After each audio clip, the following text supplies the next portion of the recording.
രാധ ഞാൻ രാധ കണ്ണനെ മറക്കാത്ത രാധ. രാധ ഞാൻ രാധ കണ്ണനെ മറക്കാത്ത രാധ. വൃന്ദാവനം നീ മറന്നോ, മധുരയെ നീ മറന്നോ. വൃന്ദാവനം നീ മറന്നോ, മധുരയെ നീ മറന്നോ. രാധയെ നീ മറന്നോ, കണ്ണാ പൈക്കളെ നീ മറന്നോ. രാധയെ നീ മറന്നോ, കണ്ണാ പൈക്കളെ നീ മറന്നോ. രാധ രാധ രാധ രാധ മറന്നിട്ടും മറക്കാത്ത രാധ. മറന്നിട്ടും മറക്കാത്ത രാധ. രാധേ രാധേ രാധേ രാധേ മറന്നിട്ടും മറക്കാത്ത രാധ. മറന്നിട്ടും മറക്കാത്ത രാധ.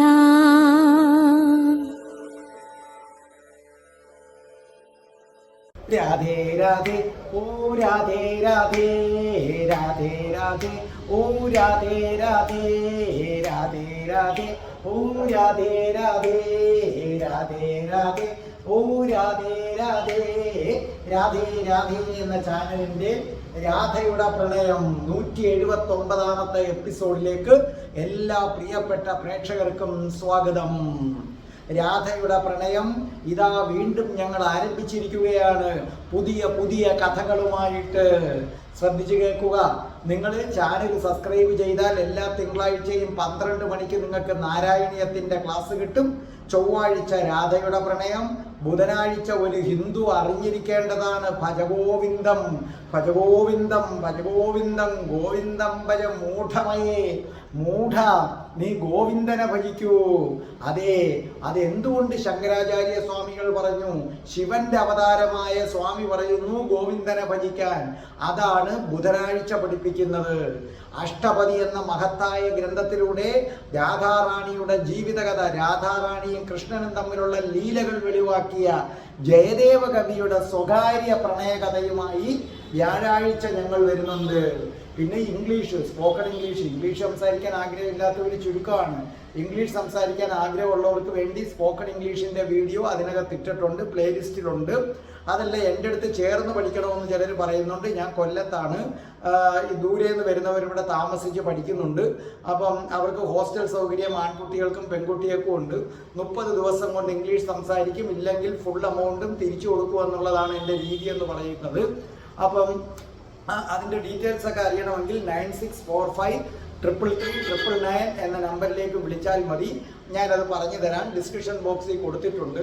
പിന്നെ ഓരോ മാസത്തിൽ ജനിച്ചവരുടെ ഫലം, ഓരോ നക്ഷത്രത്തിൽ ജനിച്ചവരുടെ ഫലം ഞാനിതിൽ കൊടുത്തിട്ടുണ്ട്. നിങ്ങളത് കേൾക്കുക.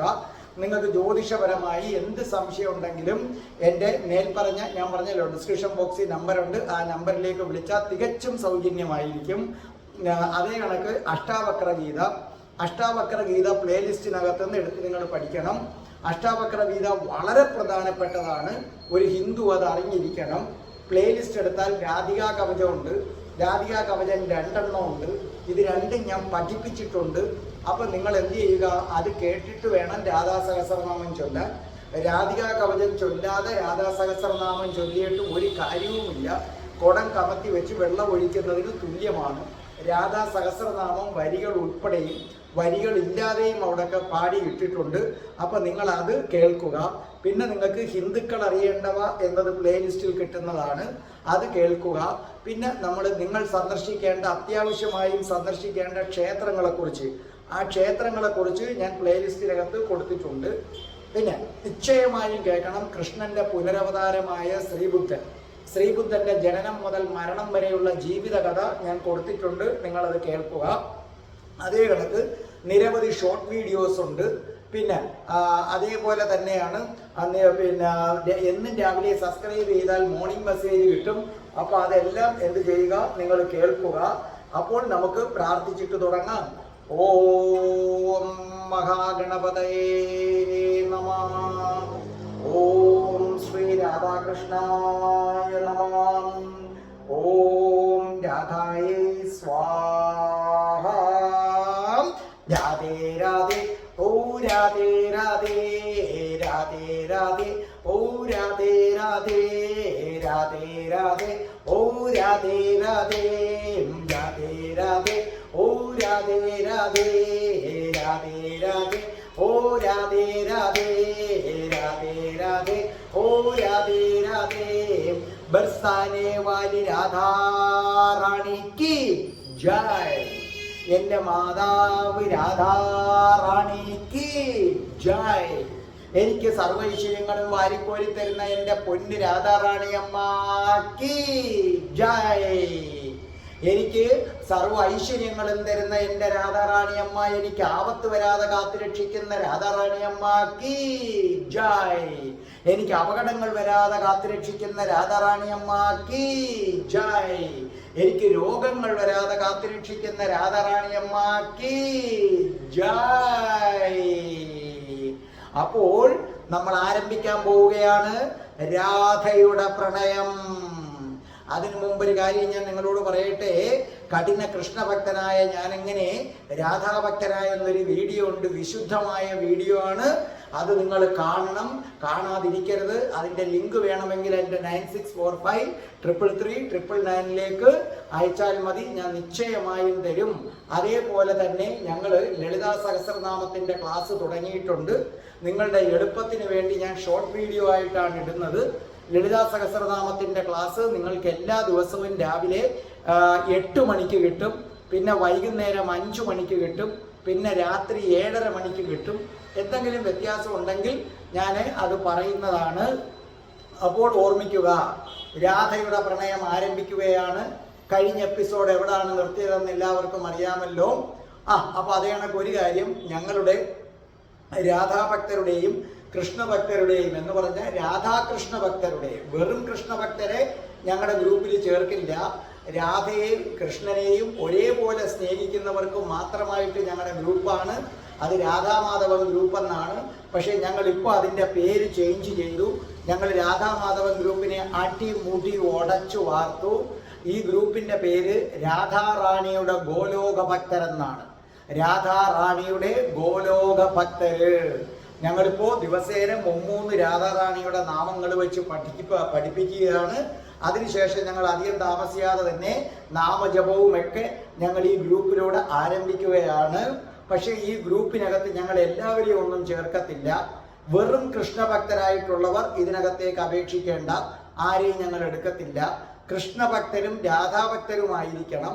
അതേ കണക്ക് തന്നെ ഞങ്ങൾ പറയുന്ന നിബന്ധനകൾ അനുസരിക്കുന്നവരെ മാത്രമേ ഞങ്ങൾ ഇതിനകത്തേക്ക് എടുക്കത്തുള്ളൂ. ഞങ്ങൾ പറയത്തില്ല, ഞങ്ങൾ അനാവശ്യമായിട്ട് ഒരുപാട് പേരെ ചേർക്കത്തില്ല. കഠിന ഭക്തരായിരിക്കണം. ഒന്ന്, ഈ ഗ്രൂപ്പിൽ ആർക്ക് ചേരണമെങ്കിലും അവരുടെ ഐഡന്റിറ്റി, അവരാരാണെന്ന് നല്ലവണ്ണം ഞങ്ങൾക്ക് വ്യക്തമായിട്ട് ഞങ്ങൾ ചോദിച്ച് മനസ്സിലാക്കി അതിനുശേഷം മാത്രമേ ഞങ്ങൾ ഗ്രൂപ്പിൽ അംഗമാക്കുകയുള്ളൂ. രണ്ടാമത്തെ കാര്യം എന്ന് പറയുന്നത്, ഈ രാധാറാണിയുടെ ഗോലോക ഭക്തർ എന്ന ഗ്രൂപ്പിൽ ചേർന്ന് കഴിഞ്ഞാൽ ഒരു ദിവസം ഒരു മെസ്സേജ് എങ്കിലും അയച്ചിരിക്കണം, നിർബന്ധമാണ്. കാരണം ഇത് രാധാറാണിയെ, നിങ്ങളൊരു മെസ്സേജ് അയക്കുക എന്ന് പറഞ്ഞാൽ രാധാറാണിയെ ഓർമ്മിക്കുക എന്നുള്ളതാണ് അതിൻ്റെ അർത്ഥം. അപ്പോൾ ഒരു ദിവസം ഒരു മെസ്സേജ് പോലും അയക്കില്ലെങ്കിൽ അതിൻ്റെ അർത്ഥം അത് രാധാറാണിയെ അവഹേളിക്കുക എന്നാണ്. രാധാറാണിയെ അവഹേളിക്കുന്ന ആരും എൻ്റെ ശത്രുക്കളാണ്. എനിക്ക് ജീവിതത്തിൽ ശത്രുക്കളില്ല, മനസ്സിലായില്ലേ? എന്നെ ദ്രോഹിക്കുന്നവരും എൻ്റെ ശത്രുവല്ല, മിത്രങ്ങളാണ്. എന്നെ ദ്രോഹിക്കുന്നവരെയും ഞാൻ ചേർത്ത് പിടിക്കും. പക്ഷേ രാധാറാണിയെ ഇൻസൾട്ട് ചെയ്തുകൊണ്ട് ആരെങ്കിലും ചെയ്താൽ അവരെൻ്റെ കൊടും ശത്രുക്കളായിരിക്കും. അതുകൊണ്ട് തന്നെ നല്ല ആലോചിച്ചിട്ട് വേണം ഞങ്ങളുടെ ഗ്രൂപ്പിൽ വന്നാൽ ഒരു ദിവസം ഒരു നേരമെങ്കിലും എന്ത് ചെയ്യണം, ഗുഡ് മോർണിംഗ് അയച്ചിരിക്കണം. ഇനി നിങ്ങൾക്ക് പിന്നെ അതിനുള്ള എന്തെങ്കിലും അസൗകര്യമുണ്ട്, ചിലപ്പോൾ നമുക്കൊരു അസുഖമാണ്, എന്തെങ്കിലും കാര്യമാണ്, 2-3 ദിവസം നമുക്ക് അയക്കാൻ പറ്റത്തില്ല, എന്നെ അറിയിച്ചിരുന്നാൽ മതി, അല്ലെങ്കിൽ ഗ്രൂപ്പിൽ അറിയിച്ചാൽ മതി, എനിക്ക് ഇന്ന കണക്കൊരു വിഷയം ഉള്ളത് കൊണ്ടാണ് ഞാൻ അയക്കാത്തത്. അതിനകത്ത് നമ്മൾ റീസൺ. പിന്നെ ഇത് ടൈപ്പ് ചെയ്യാൻ അറിയാൻ വയ്യാത്ത അമ്മമാരൊക്കെ ഉണ്ട്. അപ്പോൾ ആ അമ്മമാർ അവർ പറഞ്ഞാൽ മതി, മോനെ എനിക്കിത് അറിഞ്ഞുകൂടാ, അവരെ നമുക്കറിയാം, അവർ ഭക്തിയുണ്ട്. അപ്പോൾ ശരിക്കും പറഞ്ഞാൽ രാധാറാണിയുടെ ഗോലോക ഭക്തരിൽ രാധാകൃഷ്ണ ഭക്തരെ, നിങ്ങൾ രാധയുടെ ഭക്തനാണെങ്കിൽ ചേരാം. കൃഷ്ണന്റെ മാത്രം ഭക്തരാണ് രാധാറാണിയെ അംഗീകരിക്കത്തില്ലെങ്കിൽ ഈ ഗ്രൂപ്പിൽ ചേരാൻ പറ്റത്തില്ല. രാധാറാണിയെയും കൃഷ്ണനെയും അംഗീകരിക്കുന്നുണ്ടെങ്കിൽ ചേരാം. ചേർന്ന് കഴിഞ്ഞാൽ ആ ഗ്രൂപ്പിൽ ഒരു മെസ്സേജ്, ഒരു ദിവസം ഒരു ഗുഡ് മോർണിംഗോ അല്ലെങ്കിൽ എന്തെങ്കിലും ഒന്നുമോ ഇടണം. ഒരാളെ ഗ്രൂപ്പിൽ ചേർത്തിട്ട് അയാൾ ആ ഗ്രൂപ്പിൽ മെസ്സേജ് ഇടാതിരിക്കുക എന്ന് പറഞ്ഞാൽ അവരെ ഞങ്ങൾ അഹങ്കാരിയായിട്ടാണ് കാണുന്നത്, രാധാറാണിയെ ധിക്കരിക്കുന്ന ആളായിട്ടാണ് കാണുന്നത്. രാധാറാണിയെ ധിക്കരിക്കുന്നവരെല്ലാം ഞങ്ങളുടെ ശത്രുവാണ്. അതുകൊണ്ട് ഇപ്പം ഞങ്ങളുടെ ഗ്രൂപ്പ് എന്ന് പറഞ്ഞാൽ ഞങ്ങൾ മൊത്തം ഉടച്ചു വാർച്ചു, മെസ്സേജ് അയക്കാത്ത എല്ലാവരെയും ഞങ്ങൾ പുറത്ത് കളഞ്ഞു. അപ്പം അതുകൊണ്ട് തന്നെ ഞങ്ങളുടെ ഗ്രൂപ്പ് ഇപ്പോൾ എന്താ പറയേണ്ടത്, നല്ല ഭക്തമയമാണ്, ഭക്തര് മാത്രമാണ്. ഇപ്പം ഞങ്ങൾ നല്ല ഉഷാറാണ്. ഞങ്ങൾ നാമജപവും ഭജനയും ഒക്കെ ആരംഭിക്കാൻ പോവുകയാണ് ഞങ്ങളുടെ ഗ്രൂപ്പിൽ. അപ്പോൾ ഇതിൽ ആർക്ക് ചേരണമെങ്കിലും ഞാൻ ഈ പറഞ്ഞ നിയമം സമ്മതമാണെങ്കിൽ ചേരാം. അപ്പോൾ നമുക്ക് നോക്കാം. അയൻ്റെ അടുത്ത് അമാവാസ്യ പറയുകയാണ്. എന്താണ് പറഞ്ഞത്? നിങ്ങളുടെ കല്യാണം നടക്കാൻ പോവുകയാണ്. നിങ്ങളുടെ വിവാഹത്തിന്റെ ആദ്യ രാത്രി, അങ്ങയുടെ വിവാഹത്തിന്റെ ആദ്യ രാത്രി അന്നത്തെ ദിവസം രാധയോടൊപ്പം കഴിയാൻ പാടില്ല. അന്നത്തെ ദിവസം എൻ്റെ അടുക്കലേക്ക് വരണം, എൻ്റെ കൂടെ ആയിരിക്കണം ആദ്യ രാത്രി. അക്ഷരാർത്ഥത്തിൽ അയൻ ഞെട്ടിത്തെറിച്ചു പോയി. എന്തു പറയണമെന്ന് അയൻ അറിയില്ല. അമാവാസ്യ അയന്റെ മുഖത്തേക്ക് നോക്കി പറയൂ മുഖ്യ, അങ്ങ് പറയൂ, അങ്ങയുടെ ആദ്യ രാത്രി രാധയോടൊത്ത് കൊണ്ടാടാൻ പാടില്ല. അങ്ങ് എന്നെ സ്നേഹിക്കുന്നു എന്ന് പറയുന്നത് സത്യമാണെങ്കിൽ, ഈ അമാവാസ്യ അങ്ങേക്കുള്ളതാണെന്ന് അങ്ങ് ആത്മാർത്ഥമായിട്ടാണ് കരുതുന്നതെങ്കിൽ ആദ്യ രാത്രി എന്നോടൊപ്പമായിരിക്കണം. അപ്പൊ അയൻ വിഷമിച്ചിരിക്കുന്നത് കണ്ടപ്പോൾ അമാവാസ്യ പറഞ്ഞു, അങ്ങേക്കത് സാധ്യമല്ല അല്ലേ? എന്നെ അങ്ങയുടെ വികാരം തീർക്കാനുള്ള ഉറവിടമായിട്ടാണോ കണ്ടത്? അപ്പോൾ അയൻ പറഞ്ഞു, അമാവാസ്യ, നീ എന്നെ തെറ്റിദ്ധരിക്കരുത്. എനിക്ക് താല്പര്യമുണ്ട്, നിന്നോടൊത്ത് വരാൻ എനിക്ക് താല്പര്യമുണ്ട്. പക്ഷേ നീ ഒരു കാര്യം മനസ്സിലാക്കി, എൻ്റെ ആദ്യ രാത്രിയാണ് അല്ലേ? അവൾ വധു അവിടെ ഇരിക്കുകയാണ്. എൻ്റെ അമ്മയുണ്ട്. എൻ്റെ അമ്മയുടെയും ചേച്ചിയുടെയും ഒക്കെ കണ്ണ് വെട്ടിച്ച് എനിക്ക് എങ്ങനെ വരാൻ പറ്റും? ഞാൻ എന്ത് കാര്യം പറയും ആ പെണ്ണിനോട് വരാനായിട്ട്? അപ്പോൾ പറഞ്ഞു, പ്രണയിച്ച പെണ്ണിന് വേണ്ടി എന്ത് ത്യാഗവും സഹിക്കുന്നവനാണ് പുരുഷൻ. അവൻ എന്ത് സാഹസവും കാണിക്കും. ഇതെന്റെ ഒരാഗ്രഹമാണ്, ഇതെന്റെ ഒരു വാശിയാണ്. ആദ്യ രാത്രിയിൽ രാധയ്ക്ക് അവളുടെ ഭർത്താവിനെ കിട്ടരുത്. ആദ്യ രാത്രിയിൽ അവളുടെ ഭർത്താവ് എൻ്റെ അടുത്തായിരിക്കണം, എൻ്റെ അടുത്ത്. അതിനുശേഷം പൊയ്ക്കുള്ളൂ. അമാവാസ്യ കഴിഞ്ഞു മതി രാധ. അപ്പോൾ അയൻ അവളുടെ കണ്ണുകളിലേക്ക് സൂക്ഷിച്ചു നോക്കി. എന്താണ് അവളുടെ മുഖത്തെ ഭാവം എന്ന് മനസ്സിലാകുന്നില്ല. അപ്പോൾ അവൾ പറഞ്ഞു, ഞാൻ എൻ്റെ വയറ്റിൽ വളരുന്ന കുഞ്ഞിൻ്റെ അച്ഛനോടാണ് പറയുന്നത്. ആദ്യ രാത്രി എന്നോടൊപ്പമാകണം. വല്ലാത്തൊരു കുരുക്കിൽപ്പെട്ടതുപോലെയാണ് അയന് തോന്നിയത്. എന്താണ് ഇവൾ ഉദ്ദേശിക്കുന്നത്? ശരിയാണ്, എൻ്റെ കുഞ്ഞ് അവളുടെ വയറ്റിൽ വളരുന്നുണ്ട്, അത് സത്യവുമാണ്. എനിക്ക് ഇവളോട് സ്നേഹവുമാണ്. പക്ഷേ ഞാൻ എങ്ങനെ വരും? ആദ്യ രാത്രിയിൽ എനിക്ക് എങ്ങനെ വരാൻ പറ്റും? ആ സമയത്ത് അവളുടെ ബ്ലൗസിന്റെ കുടുക്കുകൾ അഴിച്ചു. അവളുടെ വസ്ത്രം അവളുടെ ശരീരത്തു നിന്ന് ഒന്നൊന്നായിട്ട് ഊർന്നു വീണു. അവൾ പൂർണ്ണ നഗ്നയായി. അവളുടെ നഗ്നതയിൽ അയനിങ്ങനെ നോക്കിയിരുന്നു. അപ്പോൾ അവൾ പറഞ്ഞു, നോക്കൂ, ഞങ്ങൾ ദേവദാസികൾ കാമകലകൾ അഭ്യസിച്ചവരാണ്. കാമകലകൾ പലതുണ്ട്. അതിൽ വളരെ കുറച്ചു മാത്രമാണ് അങ്ങ് അനുഭവിക്കേണ്ടി വന്നിട്ടുള്ളത്. ആദ്യ രാത്രി അങ്ങ് എൻ്റെ അടുക്കലേക്ക് വന്നാൽ കാമകലയുടെ 64 കലകളും അന്നൊറ്റ ദിവസം അയൻ എന്ന ഈ ഗ്രാമമുഖ്യൻ അനുവദിച്ചിരിക്കും. ദേവദാസികൾ ഒരിക്കലും അവര് പഠിച്ച എല്ലാ കലകളിലും പുരുഷന് നൽകി സുഖിപ്പിക്കാറില്ല. വളരെ കുറച്ചു മാത്രമേ നൽകാറുള്ളൂ. കാരണം അവൻ വീണ്ടും വീണ്ടും അവനെ ആകർഷിപ്പിച്ച് കൊണ്ടുവരണം. ഇതങ്ങനെയല്ല. 64 കലകളും ഒറ്റ ദിവസം കൊണ്ട് അയൻ മുഖ്യം അനുഭവിച്ചിരിക്കും. ഇത് ഞാനാണ് പറയുന്നത്. എൻ്റെ അടുക്കലായിരിക്കണം ആദ്യ രാത്രി. കാമകലയുടെ ഉദാത്ത ഭാവത്തിലേക്ക് ഞാൻ ഗ്രാമമുഖ്യനെ കൊണ്ടുപോയിരിക്കും എന്ന് മാത്രവുമല്ല, പിന്നെ ഈ ദേവദാസി പെണ്ണ് അങ്ങയുടേത് മാത്രമായിരിക്കും. ലോകത്തൊരു പുരുഷനും ഈ ദേവദാസിയിൽ അവകാശം ഉന്നയിക്കാൻ പറ്റില്ല. മനസ്സുകൊണ്ടും ശരീരം കൊണ്ടും ഞാൻ അങ്ങയുടെ അടിമയായിരിക്കും. എന്നിട്ട് അവൾ അടുത്തു വന്നു. അയന്റെ വസ്ത്രങ്ങൾ ഒന്നൊന്നായി അഴിച്ചു. അവനെ ഒരു പീഠത്തിലിരുത്തി അവന്റെ മടിയിലിരുന്നു.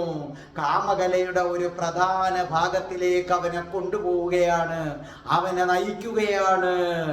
അതെ, അതുവരെ ഉണ്ടായിരുന്ന ഒരു മാനസിക സംഘർഷം മാറി അയൻ അസാമാന്യമായ സുഖത്തിന്റെ ഉയരങ്ങളിലേക്ക് പോവുകയാണ്. അതാണ് ദേവദാസികൾ പുരുഷനെ സുഖിപ്പിക്കുന്നതിൽ അവരെ കഴിഞ്ഞേ ഉള്ളൂ ഈ ലോകത്താരും. കാമകലയുടെ ഉദാത്ത ഭാവങ്ങളിലേക്ക് അയൻ പോവുകയാണ്. അങ്ങനെ സുഖത്തിന്റെ പാരമ്യതയിലെത്തിയപ്പോൾ അയൻ പറഞ്ഞു, ഞാൻ വരും. ആദ്യ രാത്രി രാധയെ ഉപേക്ഷിച്ചിട്ട് ഞാൻ വരും. അവൾ അവനെ വരിഞ്ഞു മുറുക്കി, അവൻ അവളെയും വരിഞ്ഞു മുറുക്കി. ഒടുവിൽ രണ്ടുപേരും തളർന്നു വീണു.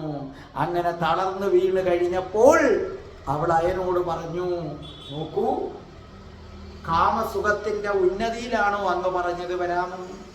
അങ്ങനെയാണെങ്കിൽ ആ കാമസുഖം അനുഭവിച്ചു തീരുമ്പോൾ അങ്ങനെ ചെയ്തതിൽ അങ്ങേക്ക് ദുഃഖം തോന്നും, ഉണ്ടോ? അയൻ പറഞ്ഞു, ഇല്ല. അങ്ങനെയാണെങ്കിൽ കുളിച്ചിട്ട് വരൂ. അയൻ കുളിച്ചിട്ട് വന്നു, അവളും കുളിച്ചിട്ട് വന്നു. യാഗാഗ്നി ജ്വലിപ്പിക്കൂ, ഇവിടെ വെച്ച് സത്യം ചെയ്യണം. കാരണം അങ്ങ് വാക്കുമാറരുത്. എന്തു വന്നാലും എൻ്റെ അടുക്കൽ വരണം. കാമത്തിന്റെ പുറത്താണിത് സമ്മതിച്ചത് എന്ന് വരരുത്. അതുകൊണ്ട് മാത്രമാണ് ഞാൻ ഈ പറയുന്നത്. ആ ജ്വലിപ്പിച്ച അഗ്നിയുടെ മുന്നിൽ നിന്നുകൊണ്ട് അയൻ പറഞ്ഞു, ആദ്യ രാത്രി ഞാൻ രാധയോടൊത്ത് ശയിക്കുകയില്ല. എൻ്റെ ആദ്യ രാത്രി അത് നിന്നോടൊത്തായിരിക്കും. നിശ്ചയമായും അത് നിന്നോടൊത്തായിരിക്കും. ഇത് സത്യം. അപ്പോൾ അവൾ പറഞ്ഞു, ഞാൻ എന്നെപ്പോലൊരു സന്തോഷവതി ഈ ലോകത്തില്ല. നോക്കൂ, നമ്മുടെ മകനെ അല്പം ഓമനിക്കൂ. അവൻ ഈ വയറിലുണ്ട്, അവനെ അല്പം ഓമനിക്കൂ. അപ്പോൾ അയൻ പറഞ്ഞു, ഇത് മകനാണെന്ന് ഉറപ്പിച്ചോ? അതെ, അവൻ്റെ അച്ഛനെ പോലെ വീരശൂര പരാക്രമിയായ ഒരു മകനാണിവൻ. അന്ന് രാത്രി മുഴുവനും കാമകലയുടെ വിവിധ പാഠങ്ങൾ ഒന്നൊന്നായി അയന് പകർന്നു കൊടുക്കുകയായിരുന്നു. അടുത്ത ദിവസം രാവിലെയായപ്പോൾ അവൾ പറഞ്ഞു, നോക്കൂ, നമുക്കൊന്നിച്ചൊരു ക്ഷേത്രത്തിൽ പോകണം. അയൻ ചോദിച്ചു, എവിടെ? അടുത്ത ഗ്രാമത്തിലാണ്. അത് ബെർസാനയിൽ നിന്ന് എന്തകലെയാണ്. അപ്പോൾ ഒരിക്കലും ബെർസാനയിൽ ഇരിക്കുന്നവരാരും അറിയില്ല. അവിടെ പോയി പ്രാർത്ഥിച്ചാൽ നടക്കാത്തതായിട്ടൊന്നുമില്ല. അവിടേക്ക് എനിക്ക് പോകണം. അത് നാരായണന്റെ ക്ഷേത്രമാണ്. ആ നാരായണന്റെ ക്ഷേത്രത്തിലേക്ക് എനിക്ക് പോകണം. അയന് ഉള്ളിലൊരു ഭയമുണ്ടായി. വിവാഹം അടുത്തു വരികയാണ്, ഏതെങ്കിലും തരത്തിൽ അറിഞ്ഞാലോ? എന്നാലും മനസ്സുകൊണ്ട് വിചാരിച്ചു, ഇല്ല, ബെർസാനയും അവിടെയും തമ്മിൽ ഒരുപാട് ദൂരമുണ്ട്, ഒരു കാരണവശാലും അറിയത്തില്ല. അങ്ങനെ അയൻ തൻ്റെ പല്ലക്കിൽ കയറി, അവളും കയറി, അമാവാസ്യയും കയറി. രണ്ടുപേരും ആ ക്ഷേത്രത്തിലേക്ക് പുറപ്പെട്ടു. അവരാ ക്ഷേത്രത്തിൽ ചെന്നു. അവൾ അവിടെ നിന്നുകൊണ്ട് നാരായണനോട് പ്രാർത്ഥിച്ചു. അതേ, അയനെ എനിക്ക് ഭർത്താവായി വേണം, അയനെ എനിക്ക് ഭർത്താവായി വേണം, അവനായിരിക്കണം എനിക്ക് ഭർത്താവ്. അയന്റെ കൈ പിടിച്ചുകൊണ്ട് ക്ഷേത്രത്തിന് വലത്തു വെച്ചു. അതിനുശേഷം ക്ഷേത്രത്തിന്റെ പുറത്തേക്ക് വന്നപ്പോൾ അവരുടെ അടുത്തേക്ക് ഒരു അപരിചിതൻ നടന്നു വന്നു. വന്നിട്ട് ആ മനുഷ്യൻ ചോദിച്ചു, അയനല്ലേ? അയൻ ഒന്ന് ഞെട്ടി. അയൻ അയാളെ സൂക്ഷിച്ചു നോക്കി. വല്ലാത്തൊരു തേജസ്സുള്ളൊരു മനുഷ്യൻ. അപ്പോൾ അയൻ പറഞ്ഞു, അതെ അതെ, കാരണം തന്നെ എങ്ങനെ മനസ്സിലായെന്ന് അയന് പിടികിട്ടുന്നില്ല. അപ്പോൾ പറഞ്ഞു, നിങ്ങളുടെ വിവാഹം ബർസാനയിലെ രാധയുമായി ഉറപ്പിച്ചെന്നറിഞ്ഞിരുന്നു, ഇതാണോ രാധ? ഒരു നിമിഷം അയൻ സ്തംഭിച്ചുപോയി. അമാവാസ്യയും സ്തംഭിച്ചുപോയി. അറിയാതെ അയന്റെ ചുണ്ടുകൾ ചലിച്ചു. അതെ അതെ. ഓ, വിവാഹത്തിന് മുമ്പ് വധുവിനെയും കൂട്ടി സഞ്ചരിക്കുന്നത് ധർമ്മവിരുദ്ധമല്ലേ? നിങ്ങളുടെ വിവാഹം ഇനിയല്ലേ നടക്കേണ്ടത്? ഇനിയും 2 ദിവസമുണ്ടല്ലോ നിങ്ങളുടെ വിവാഹത്തിന്. അതിനു മുമ്പ് ഇങ്ങനെ വധുവിനെയും കൂട്ടി സഞ്ചരിക്കാമോ? അപ്പോൾ അയൻ ഒന്ന് പതറി. അപ്പോൾ അമാവാസ്യ പറഞ്ഞു, അമാവാസ്യ സ്വയം രാധയായി. അമാവാസ്യ പറഞ്ഞു, ഈ ക്ഷേത്രത്തിൽ വന്ന് വിവാഹത്തിന് മുമ്പ് പ്രാർത്ഥിച്ചാൽ എന്താഗ്രഹവും നടക്കും, അത് നല്ലതാണെന്ന് പറഞ്ഞു. അതുകൊണ്ടാണ് അമ്മയുടെ അനുവാദത്തോടു കൂടി ഞങ്ങൾ ഇങ്ങോട്ടേക്ക് വന്നത്. അപ്പോൾ ആ വന്ന തേജസ്സുള്ള മനുഷ്യൻ, അസാമാന്യമായ തേജസ്സുള്ള മനുഷ്യൻ, അദ്ദേഹം എന്തു ചെയ്തു എന്നറിയാമോ? അദ്ദേഹം അമാവാസ്യയെ ഒന്ന് സൂക്ഷിച്ചു നോക്കിയിട്ട് പറഞ്ഞു, എന്താ നിങ്ങളുടെ പേരെന്ന് പറഞ്ഞു. അപ്പൊ അമാവാസ്യ വീണ്ടും ഒന്ന് പതറി. അമാവാസ്യ പറഞ്ഞു, രാധ.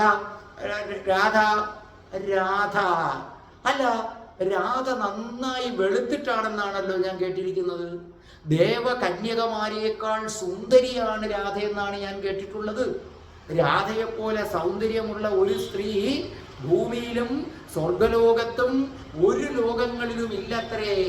പക്ഷെ നിങ്ങളെ കണ്ടിട്ട് അതിന്റെ നേരെ വിപരീതമായിട്ടാണല്ലോ തോന്നുന്നത്.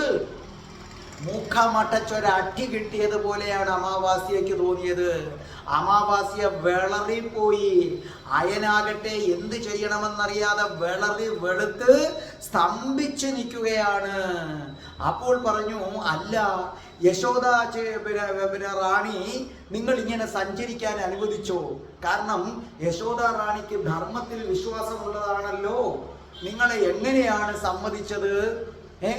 അപ്പോൾ അയൻ പറഞ്ഞു, ചേച്ചി അറിയുമോ എൻ്റെ സഹോദരിയെ?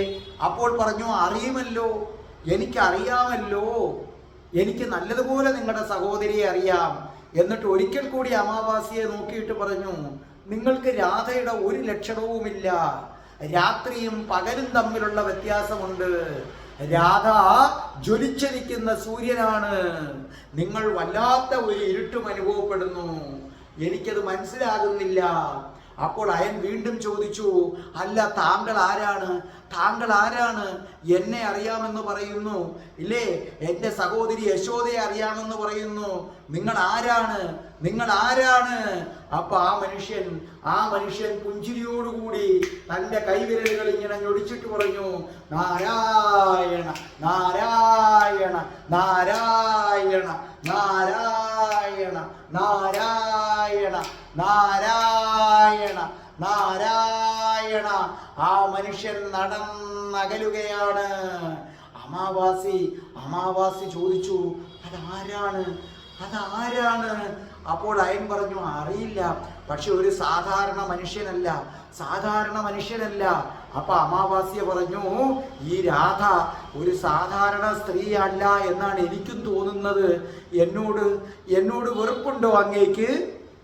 അപ്പോൾ അയൻ ചോദിച്ചു, എന്തിന്? ഞാൻ രാധയുടെ അത്രയും സുന്ദരിയല്ല. രാധയുമായി എനിക്കൊരു താരതമ്യവുമില്ലെന്ന് എനിക്ക് ഇന്ന് മനസ്സിലായി. എന്നിട്ടും ഞാൻ അങ്ങയെ കൊണ്ടുചെന്ന് അബദ്ധങ്ങളിൽ ചാടുകയാണ്. അങ്ങയുടെ സ്നേഹം ഞാൻ ബലം പ്രയോഗിച്ചു വാങ്ങിക്കാൻ ശ്രമിക്കുകയാണ്. അങ്ങേക്ക് എന്നോട് വിരോധമുണ്ടോ? അയൻ പറഞ്ഞു, ഇല്ല, എനിക്കൊരു വിരോധവുമില്ല. പക്ഷെ ഞാൻ ആലോചിക്കുന്നത് ഈ മനുഷ്യൻ ആരാണെന്നാണ്. ഈ മനുഷ്യൻ ആരാണെന്നാണ് ഞാൻ ആലോചിക്കുന്നത്. എന്തായാലും വരൂ, നമുക്ക് തിരികെ പോകാം. പക്ഷേ അയന്റെ മനസ്സ് അസ്വസ്ഥമായിരുന്നു. അതേപോലെ അമാവാസ്യയുടെ മനസ്സും അസ്വസ്ഥമായിരുന്നു. അവർ അമാവാസ്യയുടെ വീട്ടിലെത്തി. പല്ലക്കിൽ നിന്ന് താഴേക്ക് ഇറങ്ങിയപ്പോൾ കാണാം ഒരു വൃദ്ധ ബ്രാഹ്മണൻ വരുന്നു. ആ വൃദ്ധ ബ്രാഹ്മണൻ അടുക്കൽ വന്നു. വൃദ്ധ ബ്രാഹ്മണൻ അടുക്കൽ വന്നിട്ട് അയന്റെ അടുക്കൽ വന്നു. അയന്റെ അടുക്കൽ വന്നിട്ട് ആ ഒരു നിമിഷം ഈ അമാവാസിയെ നോക്കി. എന്നിട്ട് അമാവാസിയോട് പറഞ്ഞു, അമാവാസിയല്ലേ? അമാവാസിയെ ഞെട്ടി, അയനും ഞെട്ടി. കാരണം അമാവാസ്യ എന്നത് അയൻ കൊടുത്ത ഓമന പേരാണ്. മറ്റാർക്കും അറിയാൻ പാടില്ലാത്തൊരു പേരാണ്. ഇതെങ്ങനെയാണിത്? ഈ മനുഷ്യൻ അറിഞ്ഞത് എങ്ങനെയാണിത്? അവര് അന്തം വിട്ട മനുഷ്യനെ നോക്കി. അപ്പോൾ പറഞ്ഞു, അമാവാസ്യ, ഞാൻ പറഞ്ഞത് ശരിയല്ലേ അമാവാസ്യ? അപ്പോൾ അമാവാസ്യ പറഞ്ഞു, അതെ. അപ്പൊ അയാൾ പുഞ്ചിരിച്ചിട്ട് പറഞ്ഞു, അമാവാസ്യേ, നീ വിചാരിച്ചാൽ രാധയുടെ ആദ്യ രാത്രി മുടക്കാൻ കഴിയുമെന്ന് തോന്നുന്നുണ്ടോ? അക്ഷരാർത്ഥത്തിൽ അയൻ ഞെട്ടിത്തെറിച്ചു. അതോടൊപ്പം ആരും ഞെട്ടിത്തെറിച്ചു? അതേ അമാവാസ്യയും. പരമരഹസ്യമായ കാര്യം അമാവാസ്യ വിയർത്തുപോയി. അയൻ വിയർത്തുപോയി. തൻ്റെ സർവശക്തിയും ചോർന്നു പോകുന്നത് പോലെ തോന്നി.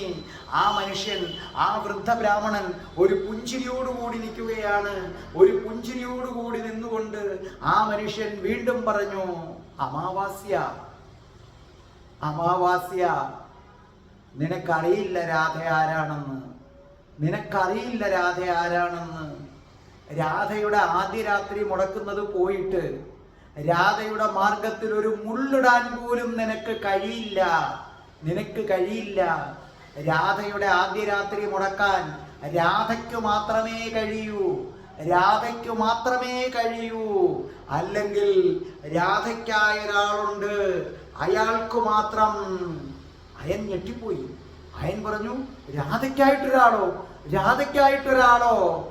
എന്താണ് അയൻ, നിനക്കിങ്ങനൊരു പെണ്ണില്ലേ? അപ്പോൾ പിന്നെ രാധയ്ക്കായിട്ടൊരാളുണ്ടെന്ന് പറഞ്ഞപ്പോൾ നീ എന്തിനാണ് ഞെട്ടുന്നത്? അത് നീ ഉദ്ദേശിക്കുന്ന യാതൊരുവിധ മനുഷ്യരുമല്ലത്. അത് നിനക്ക് മനസ്സിലാകില്ല. എന്നിട്ട് ഒരിക്കൽ കൂടി അമാവാസ്യയുടെ അടുക്കിലേക്ക് ചെന്നു. എന്നിട്ട് പറഞ്ഞു, അമാവാസ്യ,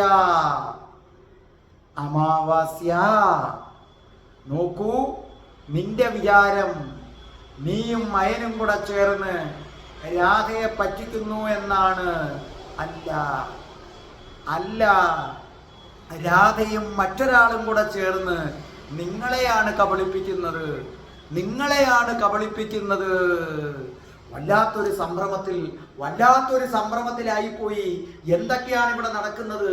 അയൻ സ്വയം ഒന്ന് നുള്ളി നോക്കി. ഇത് സത്യം തന്നെയാണോ? ഞാൻ ഈ കേൾക്കുന്നത് സത്യം തന്നെയാണോ? ഒന്നും മനസ്സിലാകുന്നില്ല.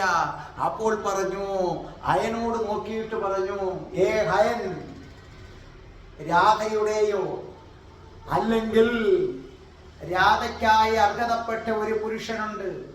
അവന്റെയോ അനുവാദമില്ലാതെ രാധയുടെ നഖത്തിൽ തൊടാൻ നിനക്ക് കഴിയില്ല. ആദ്യ രാത്രി നീ രാധയുടെ ദേഹത്ത് സ്പർശിക്കാൻ നോക്ക്. അപ്പോൾ അറിയാം. അമാവാസ്യയോട് തിരിഞ്ഞിട്ട് പറഞ്ഞു, രാധയ്ക്കെതിരെ നീ നീങ്ങുകയാണെങ്കിൽ പിന്നെ അമാവാസ്യ ഒരുപക്ഷേ നീ ഉണ്ടാകില്ല. നിനക്കറിയില്ല, രാധ ആരെന്ന് നിനക്കറിയില്ല. അയാൾ 2 അടി മുമ്പോട്ട് നടന്നു. എന്നിട്ട് അയനോട് പറഞ്ഞു, രാധയുടെ ദേഹത്ത് തൊടണമെങ്കിൽ ഒരാളിന്റെ അനുവാദം വേണം. അയാൾ അനുവദിക്കാതെ നിനക്ക് രാധയുടെ ദേഹത്ത് തൊടാൻ പറ്റില്ല. അപ്പോൾ അയൻ ചോദിച്ചു, നിങ്ങൾ ആരാണ്? അതേപോലെ ആരുടെ അനുവാദമാണ് ഞാൻ വാങ്ങേണ്ടത്? അപ്പോൾ അദ്ദേഹം തിരിഞ്ഞു നിന്നിട്ട് പറഞ്ഞു, അതിൻ്റെ ഉത്തരം ഞാൻ പറയാം, അതിൻ്റെ ഉത്തരം ഞാൻ പറയാം. അപ്പോൾ അയൻ പറഞ്ഞു, പറയൂ, നിങ്ങൾ ആരാണെന്ന് പറയൂ. അതോടൊപ്പം തന്നെ ആരുടെ അനുവാദമാണ് ഞാൻ വാങ്ങേണ്ടത്? ആരുടെ അനുവാദം വാങ്ങിയാലേ രാധയുടെ ദേഹത്ത് തൊടാൻ പറ്റൂ എന്ന് പറയുന്നത്? ഇത് അസംബന്ധമാണ്, ഇത് അസംബന്ധമാണ്. ഞാൻ കല്യാണം കഴിക്കാൻ പോകുന്ന ഒരു പെണ്ണാണ്, അവളുടെ ദേഹത്ത് തൊടാൻ എനിക്കാരുടെയും അനുവാദം വേണ്ട, എനിക്കാരുടെയും അനുവാദം വേണ്ട. അപ്പോൾ ആ മനുഷ്യൻ ചിരിച്ചിട്ട് പറഞ്ഞു, നിന്റെ കൈക്കരുത്ത് അവിടെ വിജയിക്കില്ല. നിന്റെ കൈക്കരുത്തിനേക്കാൾ എത്രയോ വലിയ മനക്കരുത്തുള്ള പെണ്ണാണ് രാധ. രാധയുടെ മനക്കരുത്തിനെ കുറിച്ച് നിനക്ക് ഊഹിക്കാൻ പോലും കഴിയില്ല. രാധ ഒന്ന് സൂക്ഷിച്ചു നോക്കിയാൽ അയൻ നീ ഭസ്മമാണ്, അത് നിനക്കറിയില്ല. അപ്പോൾ ആ മനുഷ്യൻ ചോദിച്ചു, നിങ്ങൾ ആരാണ്, നിങ്ങൾ ആരാണ്? അപ്പോൾ ആ മനുഷ്യൻ ഒന്ന് പുഞ്ചിരിച്ചു. പുഞ്ചിരിച്ചിട്ട് ആ മനുഷ്യൻ പറഞ്ഞു, നാരായണ നാരായണ നാരായണ നാരായണ. ആ നിന്ന നിപ്പിൽ ആ മനുഷ്യന്റെ രൂപം മാറുന്നത് കണ്ടു. അയ്യോ, ഇത് അവിടെ വെച്ച് ഞാൻ ക്ഷേത്രത്തിൽ കണ്ട ആ മനുഷ്യനില്ലേ, ഞാൻ ക്ഷേത്രത്തിൽ കണ്ട മനുഷ്യനില്ലേ? അയൻ പറഞ്ഞു, ആരാ നിങ്ങൾ, ആരാ നിങ്ങൾ? അമാവാസ്യ കിടുകിട വരയ്ക്കാൻ തുടങ്ങി, കിടുകിട വരയ്ക്കാൻ തുടങ്ങി.